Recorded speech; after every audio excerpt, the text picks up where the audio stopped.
Morning బ్రేక్‌ఫాస్ట్‌లోకైనా, evening స్నాక్‌లోకైనా ఈజీగా చేసుకునే recipe ఏదన్నా ఉన్నదంటే మరమరాలతో వడ. చాలా బాగుంటుంది. టేస్ట్ అయితే సూపర్ ఉంటుంది. ముందుగా ఒక కప్పు మరమరాలను తీసుకొని వాటర్‌లో వేసి మంచిగా వాష్ చేసుకొని వేరొక బౌల్‌లో వేసుకోండి. ఇందులోనే తొక్క తీసేసిన ఆలుని కూడా తురుముకొని, కొన్ని పచ్చిమిర్చి ముక్కలు, కరివేపాకు, సన్నగా తరిగిన ఆనియన్, కొంచెం కొత్తిమీరను కూడా వేసుకోండి.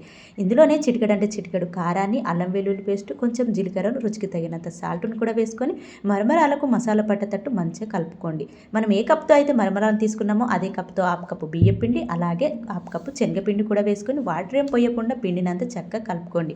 మీకు పిండి ఏమైనా లూజుగా అనిపిస్తే కొంచెం బియ్యం పిండి వేసుకోండి. అంతేకాని పిండినైతే లూజ్ చేసుకోకండి. అంతా కలుపుకున్న తర్వాత చిన్న చిన్న బాల్స్‌లా చేసుకొని అయితే ఇలా వడ షేప్‌లో అన్నీ చేసుకొని పక్కనుంచుకోండి. ఇప్పుడు డీప్ ఫ్రై కోసం ఆయిల్ హీట్ చేసుకొని, ఆయిల్ మామూలుగా హీట్ ఉన్నప్పుడే ఒక్కొక్క దాన్ని వేసుకొని రెండు వైపులా టర్న్ చేస్తూ మంచిగా కాల్చుకొని సర్వ్ చేసుకోండి. చాలా అంటే చాలా బాగుంటుంది. మనకు దీనికి చట్నీ కూడా అవసరం లేదు. చాలా అంటే రుచిగా ఉంటుంది. ఒకసారి ట్రై చేయండి. వీడియో నచ్చితే లైక్ చేయండి.